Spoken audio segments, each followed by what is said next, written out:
Hello, everybody, and welcome back to another episode of Mondays with Mundy. And you're looking at him, Jim Mundy, the historian, at least for now, of the Legacy Foundation, with the Union League Legacy Foundation. And I say that because breaking news, this is the penultimate episode of Mondays with Mundy. And to put that in English, this is the second to last episode because I am retiring at the end of December on the 28th. So after this, there's only one more episode left and then you can all go back to having lives and stuff like that. Maybe even me too. We'll find out. Uh, so, but thanks for tuning in. I hope you enjoy this episode. So, in consulting with my colleague Kira Foley Tasman, we thought it'd be kind of fun if I talked about just some memories I had of working at the league because I've been there since 1978. That's 45 years, which is a long time, and uh, we picked a few. So hopefully you enjoy them. So let's get started. So I thought I'd go right back to the beginning, which is 1978. So I left LaSalle College on Friday and walked in the Union League on the following Monday, which happened to be May the 15th, 1978. And I expected to become the associate archivist, which is what I had been hired to be. But instead, the general manager greeted me and said, "Sorry, pal, you're going to the front office because I need somebody to work there." And it turns out that he had to fire one of the front office employees. I'm not 100% sure why after all these years, but anyway, I got stuck in the front office. And the front office back then is where the Cafe Meredith is today. So it's on the first floor of the Broad Street building on the north side of the hallway. All right, you have the old cafe, then right next to it was the main office. And it was originally a private dining room that had been turned into an office. The front half was the business office for the league, and the back half was the restaurant office. But in the business office, where members would come in and they could pick up mail, they could give us mail. They could cash a check. They would give us their checks for if they were a new member for their entrance fees and their dues, buy stamps. They could do all kinds of things. And so it wasn't a very hard job, to be honest. But what the heck? At least I had a job. So two things that struck me in the front office, because there's still things I remember, obviously, after all these years, and that is, so I don't think I was there more than a few weeks when one night, and it was the third shift, so it was night, 3 to 11, and I found that I saw this member in the hallway, just kind of, because you could see right into the hallway from the doorway, and this member was kind of like weaving and bobbing up and down the hallway, and he'd get in the elevator, and he'd go up and he'd go down, he'd come out, and he'd go back in and go up and he'd go down, and I thought, uh-oh. Sure enough, he'd had a little too much to drink next door at the old cafe. And so I finally corralled him, and I thought I had him on the upholstered bench. That at that point there were four wonderfully large upholstered benches that lined the front hallway, about 12 feet long. Thought I had him settled down when all of a sudden he got up and off he goes again. So now I had to track him down, and I finally got him to bed in one of the bedrooms. So that was one of the more interesting challenges I had working in the front office, was helping this poor guy just sleep it off. The other one, though, was a little more interesting. Gentleman walks in, says, "Oh, I don't think I know you. What's your name?" My name. "Where do you live?" "At Ballackinwood, and married, wife, 2 kids, blah blah blah." "Oh, where'd you go to school?" I said, "Well, I went to LaSalle College, and then before that, I went to Archbishop Carroll High School in Radford." And he says, "Darn," he says, "I don't know why they let the Catholics build that high school there. We didn't need another Catholic high school." I'm going like, "Holy moly, what happened here?" And uh, it turned out that once I got to know this member, who shall remain nameless, even though he's now deceased, but we turned out to be pretty good buds, if you will. I mean, as much as I could be friends with a member in 1978 and 79, and later, actually, we got along great and really enjoyed the relationship. So it was my first introduction to the bigger world, shall we say, that different people held different opinions based on religion, perhaps. So two eye openers within the first couple of weeks of working at the Union League of Philadelphia. So that was my experience in the front desk. And eventually, by September, I did go back I went to the archives and all that kind of good stuff. So that all ended well. So the second memory that I have that I would like to share is when Richard Nixon visited the Union League in March of 1988. Now, of course, he had become a very disgraced president when he had to resign from office. But over the succeeding years, he slowly kind of rebuilt his image and his reputation. And at this point, he's headed to Chicago to give a major foreign policy speech. And after all, don't forget, he opened up China to the world in a way. So my job was to give him a tour of the League House. And I mean, in the League House, I had never seen it look prettier, better, anything. I mean, it was just spectacular what they did to decorate it. And why not? He was the past president of the United States. And so I'm walking around the building, having a great time doing it.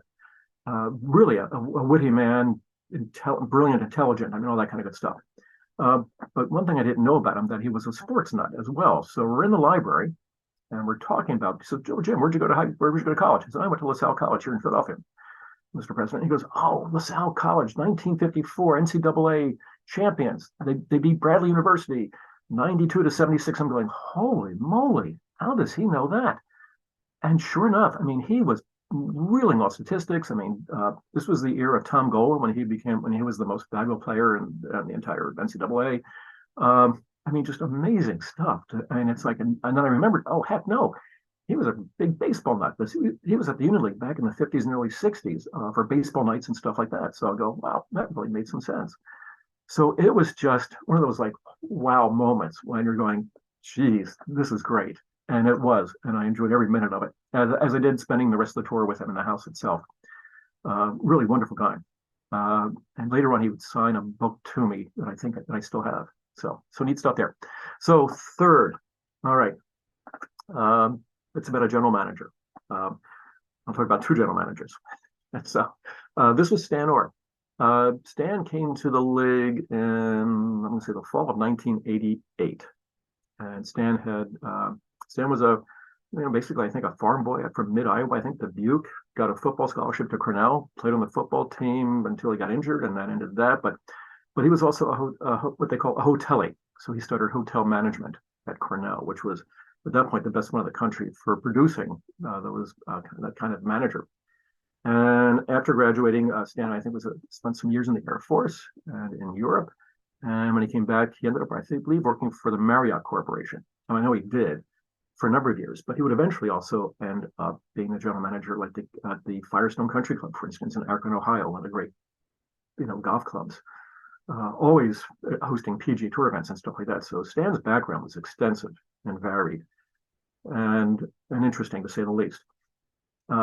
But and in 1992, I let Stan talk me into shifting from collections management to club management. And so I got to know him, which was fun. I mean, it really was. And one of the things I learned about Stan is that he didn't like unions. He hated them with a passion because he'd been through union negotiations when he was at the Marriott Corporation and stuff like that. And boy, he said, they're useless, they're worthless. It's just once you get a union in it's just constant fighting, and he hated them with a passion. So it's 93 and 94. I'm guessing it was 1994 when Dave Auten was the president of the Union League. And Dave Auten was just one of the epitome of a Philadelphia gentleman. I mean, he really was. At this point, he's a lawyer with Reed Smith, the firm from Pittsburgh. He's like senior partner. He's Mr. Union League. I mean, he'd been vice presidents of things and on the board and things like that. And just a wonderful man all the way around. But he had a wicked sense of humor. So when he was elected president, I'm going to say in December of, it would be 92, when he takes office, in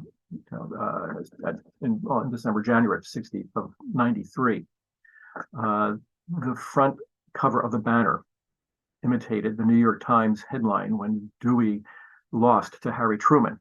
It said, was it Truman defeats Dewey? No, Dewey defeats Truman, and holds it up. And right, so anyway, so they took a photograph of Dave Auten holding up the banner saying, Truman defeats Dewey, or I forget what it was, but obviously a sense of humor. So I cooked up this scheme with Stan Orr's admin assistant, Betty Rasher, and for April Fool's Day that year, and that we would have Dave Auten send Stan Orr a fax, because that's how we communicated in the early 90s by fax, that said, "Dear Stan, I just got a phone call from a lawyer representing a group of Union League employees who wish to form a union. Please call me as soon as possible. Serious situation we need to discuss." And so Dave Auten's office faxes it. Betty gets it, takes it into Stan, and I have never in my life heard a stream of expletives that came out of anybody's mouth as many as did Stan's. It was a hoot. I mean, he was really upset. And Betty and I are trying to keep a straight face through the whole thing. And finally, we just had a laugh and cracked up and told him what we did. And he was It was he laughed after a while. It took him a while, but he laughed eventually. So there was fun stuff like that that we were doing at the same time inside the league, and we had a lot of good times as well. So from Stan Ormo to Jeff McFadden, and why not? He's still a general manager. Jeff just celebrated his 25th anniversary at the league in November, and I can still remember when I met Jeff for the first time. At this point, the archives. I'm back in collections management. I'd made the shift in October '96, and the archives is on the fifth floor in the far northwest corner.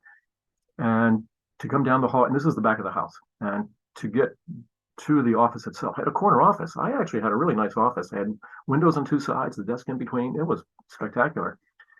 But to get to the office, you had to go past a couple of porcelain toilets that I had saved from being destroyed because they had a UL seal on the rim of them, which I thought was pretty neat. They've all have found good homes, although we still have one. There was this big giant porcelain bathtub because all the plumbing on it was done in brass, for crying out loud, and fun stuff like that. And that found a good home. But anyway, so Jeff, I don't know what the heck Jeff was thinking when he had to walk past this hallway full of porcelains and then get to my office and go, who am I going to meet now? And it was kind of fun. Jeff didn't know what to think. I don't think he'd ever run across anybody like me in my position in the two clubs in which he'd worked previously.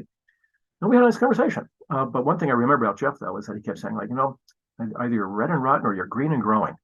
And I'm going like, okay, Jeff, what are you trying to tell me? Which one am I? Am I one of them or am I not? Kind of fun thing there. So that was always, I can still remember that first conversation with Jeff. So hopefully he thinks that I was green and growing, obviously, since I managed to survive all these years. So who knows? So that was that one. And then shortly after that, over the 10 years that or 90, let's just say 92 to 96, two from six is four, right, Jim? Okay. So let's just say that for about 4 or 5 years, things were kind of crazy in the archival world and in the art world because I was also the art curator at this point. And Lincoln Hall, specifically, is where we hang our league presidential portraits. And the retiring president gets the portrait on the north wall, flanking the center stage. And of course, then when you put a new one up, you have to shift them all around and stuff like that. And I just thought, let's just solve this once and for all. And because they were out of order, they were different shapes and sizes everywhere. And I thought, let's just do it chronologically, starting in what would be the northeast corner and wrap our way around Lincoln Hall and end up in the north wall. And even if we leave some space, that's fine, because at least now we know where paintings are going to go. And that's what I did.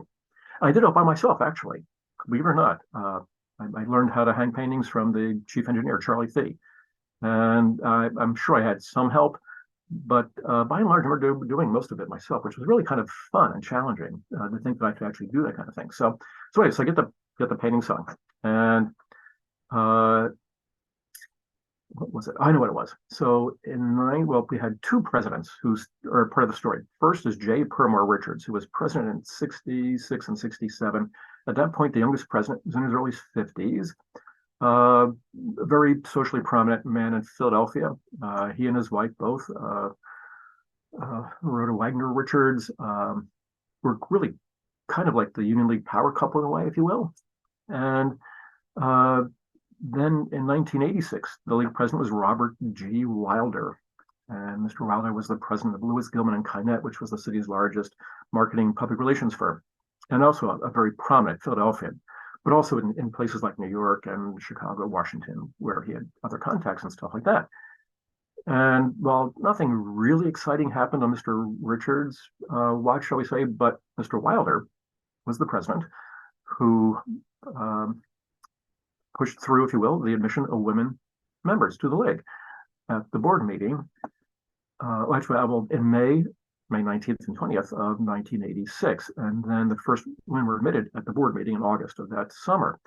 And so Mr. Wilder really, had quite the feather in his cap. And so I'm back in the archives again, and I had just rearranged Lincoln Hall and whatnot. And Mr. Wilder would come in and say, Jim, Mr. Richards' portrait is in the bottom row. Everybody can see him, and he deserves that shot. Rah, rah, rah. He says, my painting's way up in the top row. Nobody can see me. I can't even see myself, but I deserve to be on the bottom row because I did more than Permore Richards did. I'm going like, oh, here we go. He says, I'm in trouble. So I said, well, Mr. Richards, I'm sorry, you missed Mr. Wilder. I said, they're in chronological order, and that's just the way it worked out. And I'm really sorry about that, but there's nothing I can do about it. Thinking like, no, there really isn't anything I can do about it until I rearrange the whole room again, which I didn't want to do. And he would kind of say, okay, rah, rah, rah, off you go. And then a couple of weeks later, stop me in the hallway. Jim, when are you going to change my portrait? When are you going to move it? I'm going like, this Mr. Wilder, I've got some other presidents to hang and I can't do it right now. I can't do which one. And he would just like once a month, like clockwork. This went on for like, probably 2 years. He never gave up. And then he finally died.